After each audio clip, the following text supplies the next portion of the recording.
in response to the topic of this conference, Thinking Contemporary Forms of Government, I imagine all the difficulties in the world with geopolitical wars and maneuvers, populism and so on. So this is for me the reason to strengthen the Republican thinking of Hannah Arendt.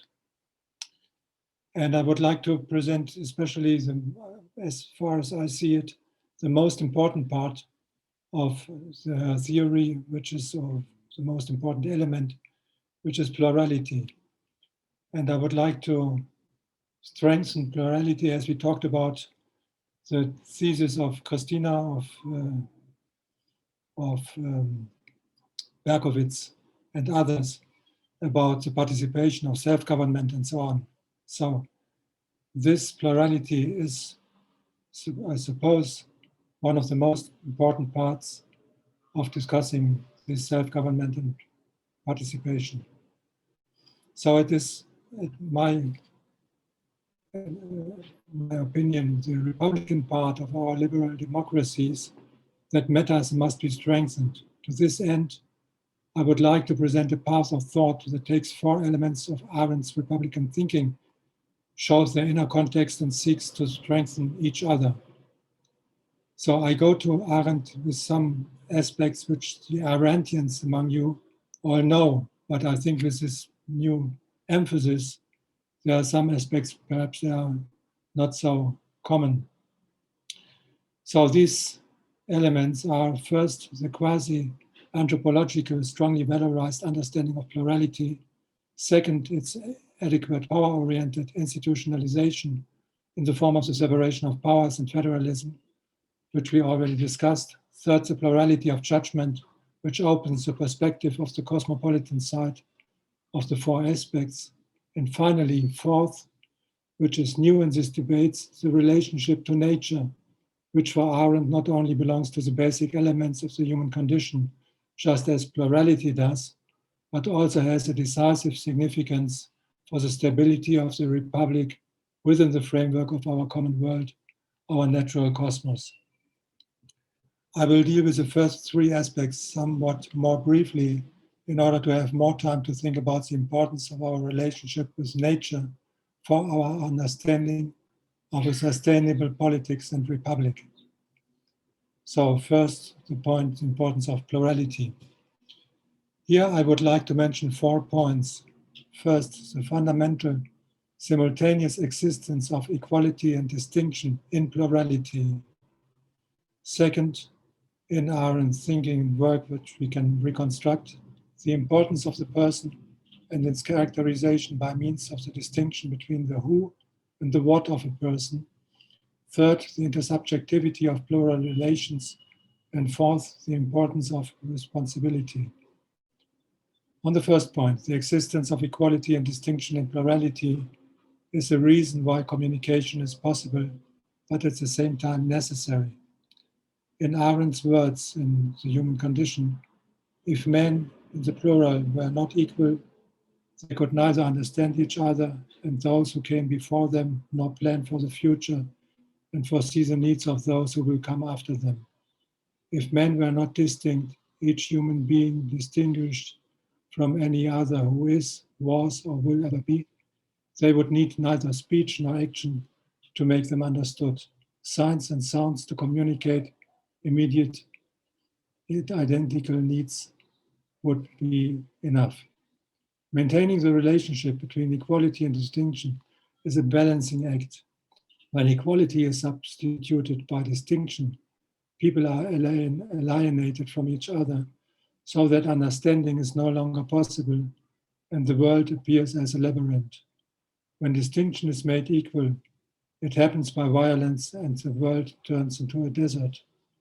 It is one of the fundamental temptations in politics to interchange equality and distinction in order to establish domination by granting equality to only a few distinct ones and to erase distinctness by conformism and oppression.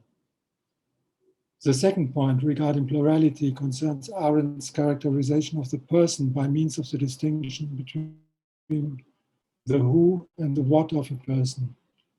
The who of a person is revealed whenever he or she acts and speaks, showing her or his uniqueness in the unique shape of the body and sound of the voice. The what of the person differs by his qualities from his qualities, gifts, talents, and shortcomings, which he may display or hide.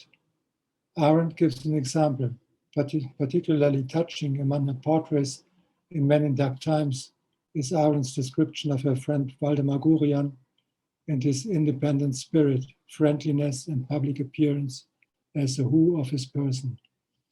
Arendt is more interested in Gurian's actions than in his character, which we tend to describe with the help of a biography.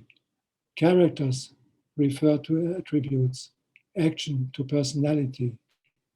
Looking at character brings us back to the individuals, their dispositions and talents, their strong points and faults, while personality manifests itself in its reciprocal relationship with others. The third point concerning plurality also concerns an indispensable characteristic, intersubjectivity.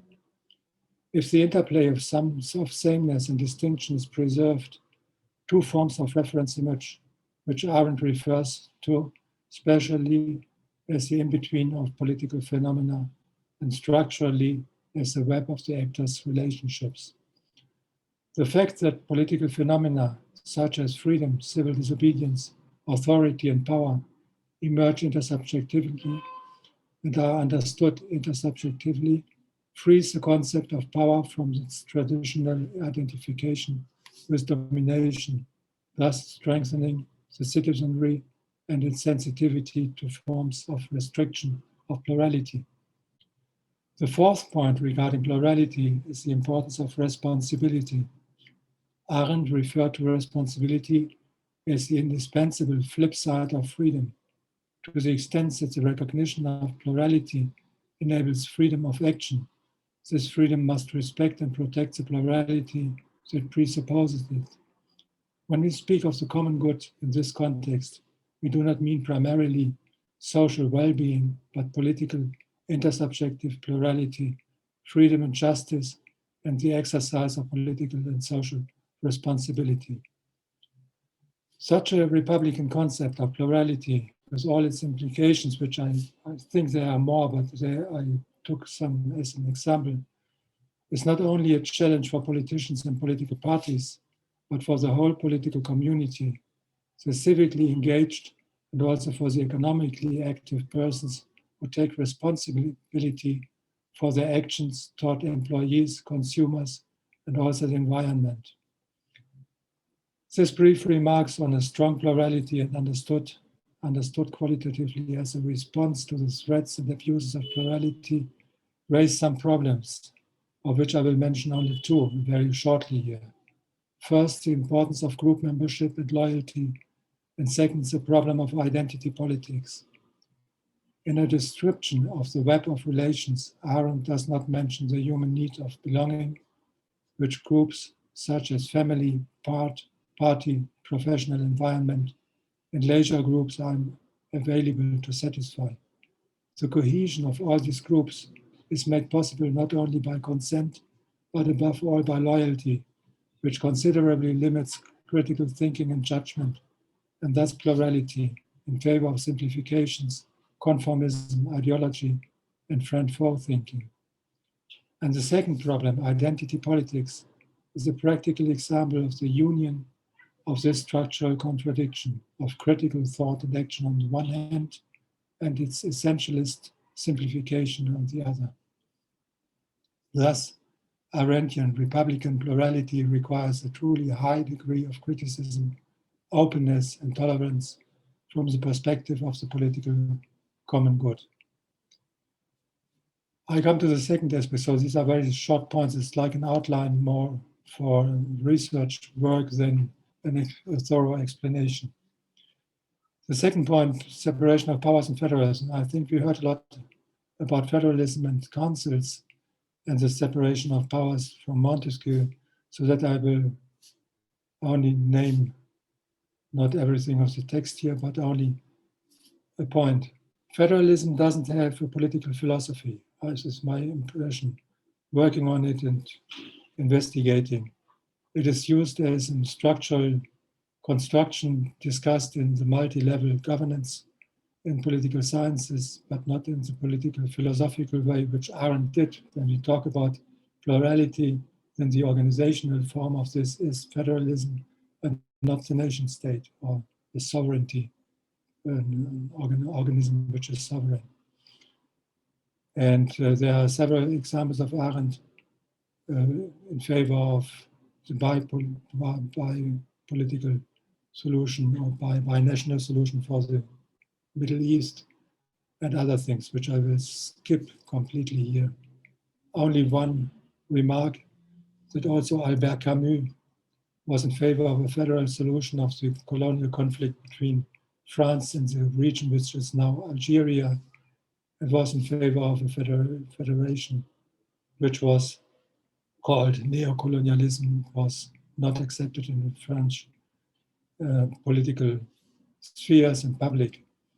But the alternative was the fight for national independence and violence. There were other interesting examples, like in Western Africa, for decolonization on the basis of federation. Never happened.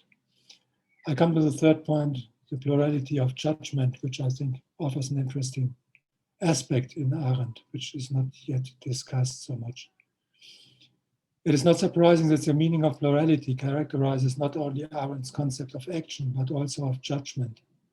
Her recourse to Kant's thesis of the enlarged mentality, which consists in judging in the place of every other, implies an intersubjective perspective that is as circumspect as possible, rather than objective or normative.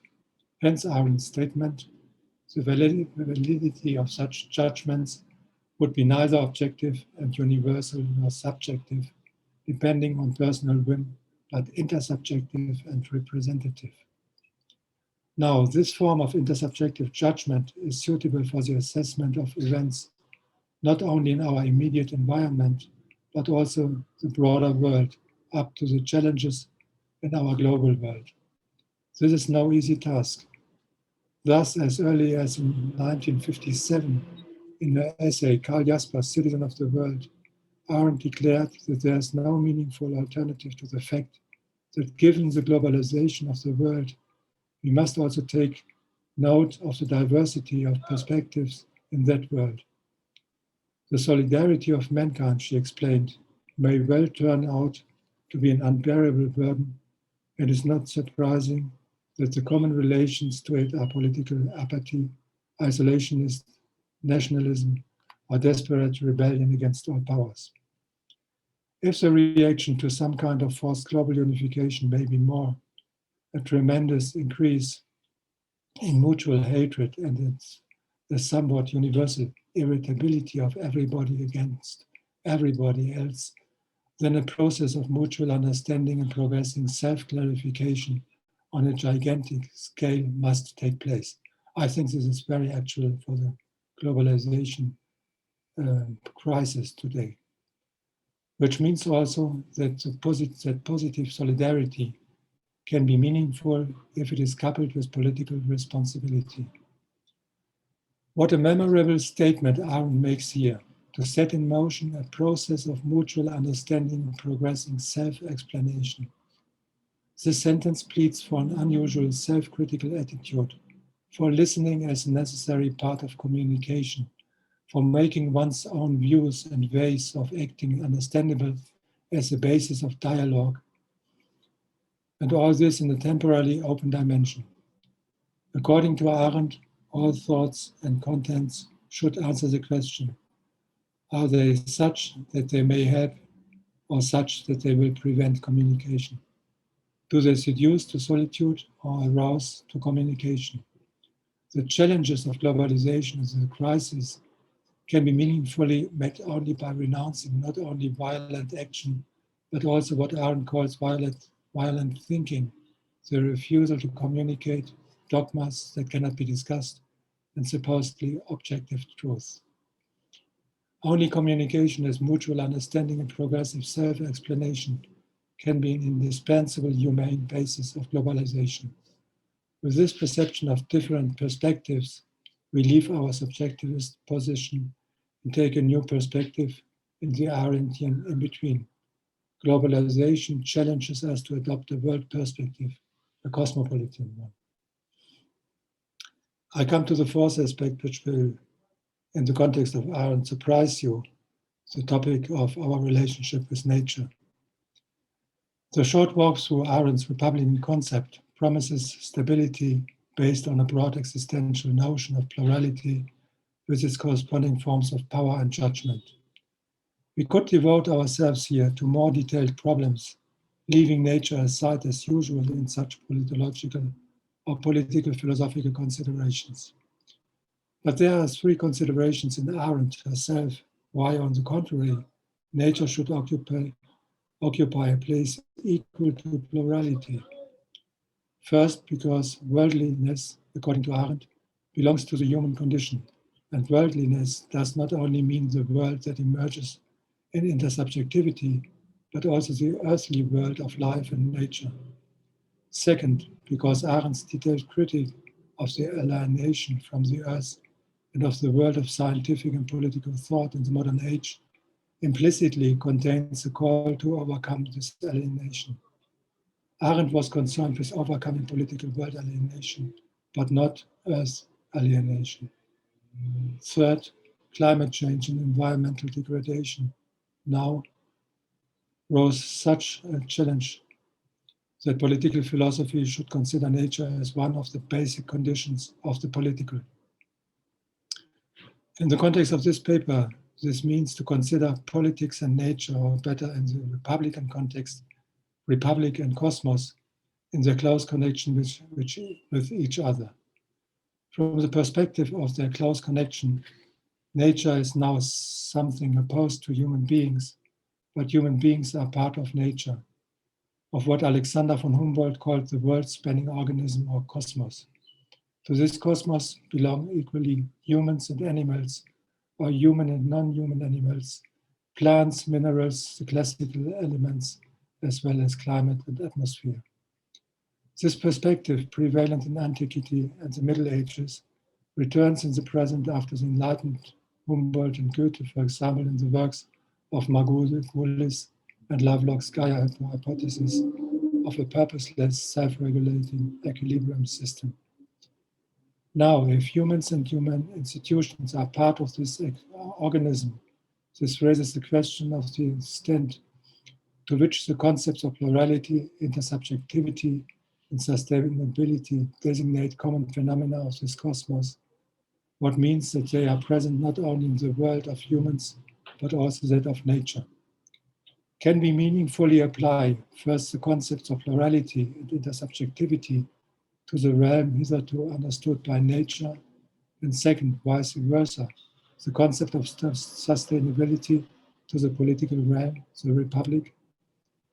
Such a change of perspective is fundamental, but also necessary in order to completely abandon the traditional Descartesian dualism, which consists in the separation of mind and matter and body and soul, and which promoted the exclusionary juxtapositions of man and nature, or civilization and barbarism. Alongside the new and soon dominant natural sciences of the modern age in the wake of Descartes and Bacon, that is, a transition from an organic to a mechanical worldview, there was an Enlightenment tradition that conceived of nature not as an object of scientific investigation by means of experimentation, but rather because of its living productivity, as a subject explored by means of experience. Humboldt and Goethe are leading representatives of this direction, inspired among others by Spinoza. Goethe's theories of colors clearly describes the difference between a scientific and a bodily relationship to nature. For Goethe, colors are nature appearing to us by means of our bodies, while for Newton they are scientific data. After this time of enlightenment, however, the interest of German philosophy in nature and cosmos was exhausted. This is clearly visible, for example, in the reaction of poets and philosophers to the literary work of the Bohemian author Adalbert Stifter, who in the middle of the 19th century wrote short stories and novels in which human fates were accompanied by the forces of nature. Nature was not a mere backdrop, but itself an actor, not an object, but a subject, a creator of atmosphere and a companion of human constellations. Nietzsche, Rilke, and Kafka loved Stifter's works for the depiction of humanity, but did not comment on the predominant nature. Benjamin was very impressed, but criticized the lack of eschatological engagement with nature, so the last fight with nature. Heidegger traced the ineffable, and Adorno criticized the lack of a socio-critical impulse, but nobody commented on nature. Only with Husserl's theory of the body as a turning point of nature and spirit, as part of a double structure of body and corpse, of subjective sensual experience, and at the same time the relationship to the object which we are. So when we touch ourselves, we are subject and object at the same time. The view to nature became possible again. Merleau-Ponty, Gernot Böhme, and Hermann Schmitz with his new phenomenology and his studies on atmosphere took up Husserl. When we search for thinkers and thoughts in the past dealing with another relationship to nature, we must think of Arendt's metaphor of pearl diving as a search for a usable heritage of tradition. There we come across Montaigne, among others. In his apology to Raymond Sebon, he turned against the pretensions of human reason and pleaded in detail, with all examples available at the time, for the equality of animals with humans due to the numerous impressive, also mental abilities of animals. This occurred 200 years before Hegel claimed in the traditional way that it is thought that distinguishes humans from animals. While in this context, Arendt says it's not thought, but it's emptiness, imagination, which binds people together. The presumption of human reason or of human beings in general towards nature is not only evident in the increasing alienation from the world of the modern natural sciences and humanities as described by Arendt, but was accompanied at the same time and not at all coincidentally by presumptions of domination over subjects, women, the colonized, and the enslaved, that is, by culture over nature, which was considered as inferior and objects to be exploited. Very classical as the book from Caroline Merchant, The Death of Nature, Women, Ecology, and the Scientific Revolution, already from 1980. Humboldt's critical description of the plantation economy in Cuba around 1800 shows the close interaction of monoculture and slave economy, which were based on environmental destruction and violence, that is, on a twofold violent destruction, that of nature and that of people. For Humboldt, the alternative was already the coexistence of ecology and human rights, or sustainability and non-violence. Situating the coexistence of ecological and human rights standards for humans and nature in the common cosmos needs the expansion of the conceptualization of the who and what of humans, as well as of plurality and sustainability. Arendt's description of the who and what of persons can be applied in the same way in nature. For example, in the case of a group of trees whose what appears as wood with correspondingly more or less good and useful qualities, while the who identifies them as actors among themselves and in relation to the environment as described by Peter Wohlleben in his book, The Secret Life of Trees. In their characteristic as a group of who, they form a place of mood, offer a bodily atmosphere, and perform the aesthetics of a landscape. The difference between the who and the what is not the difference between end in itself and means to an end, but between subject and object. Scientific explorations see the material of the world as objects, whereas the organic relation to the world is based on subjective bodily sensations and takes place between subjects. This resembles Arendt's thesis of interpersonal relations. Humans and nature enter into intersubject relations in the cosmos. Hartmut Rosa also expresses this with a theory of resonances, according to which social phenomena are filled with the humans striving for resonant relations. He thus extends Honnett's thesis of recognition to include not only aesthetics and religion, but also nature as a resonant space. Just as Honneth describes political and social exclusion through non-recognition, and Arendt describes political cultural alienation through the loss of world, Rosa points to the loss of resonances of nature through its object-like mechanization and making available through manipulation. The intersubjectivity implies plurality, of course. That means that within the framework of the cosmos, natural plurality exists alongside human plurality in the form of biodiversity. Both pluralities form the common cosmos. Now, along the man-made changes in the cosmos through monocultures, poisoning, climate change, and special species extinction, as well as the way of life of the various forms of biodiversity and biotopes are studied, and nature conservation and renaturation programs are designed, the success requires the overall view from a cosmic perspective in terms of the whole organism.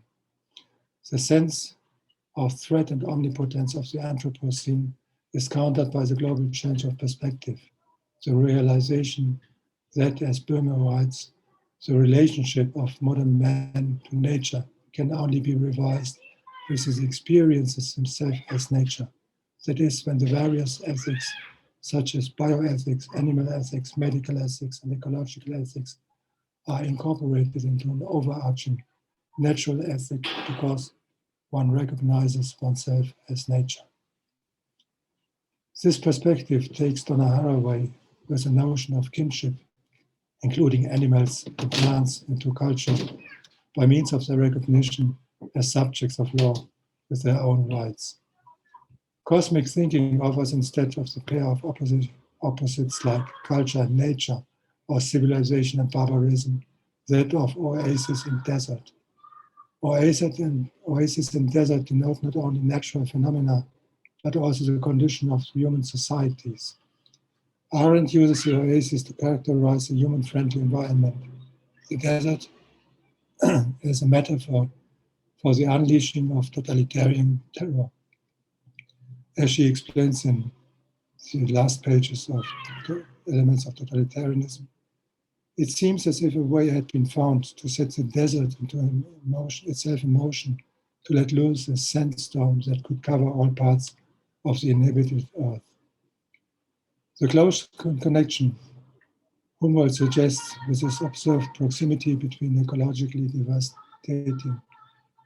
devastating monoculture and slavery assumes a cosmic communion between nature and republic. The term civilization and barbarism, which traditionally denotes culture, education, and nobility on the one hand, and savagery and animality on the other, blanked out a flourishing nature unless cultivated by humans, and a misanthropic politics made not by the animal in us, but by humans. Eichmann was not a barbarian, but an unperson. In Arendt's word, a nobody whose humanity had been devastated. It is not the state of nature, but the man-made devastation of life that is our central problem. The principle of sustainability, therefore, applies not only to our relationship with the biosphere, but also to that of the human sphere, where sustainability is based on participation, public spirit, responsibility and transparency, on freedom and diversity, plurality and federation. Hence, Carroll Emergence plea to let the age of Anthropocene be followed by an age of sustainability. Those who live in the Republic in the face of rapid global organization would do well to learn about the elements of the common cosmos that are intertwined with it, to recognize features of oases and deserts. Not only is the destruction of biodiversity similar to the destruction of interpersonal morality, but both destructions often occur together.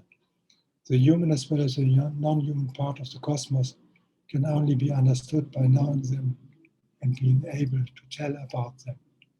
I think that only with empirical knowledge and a far-reaching change of perspective, we can meet the challenges of our time. So, thank you very much.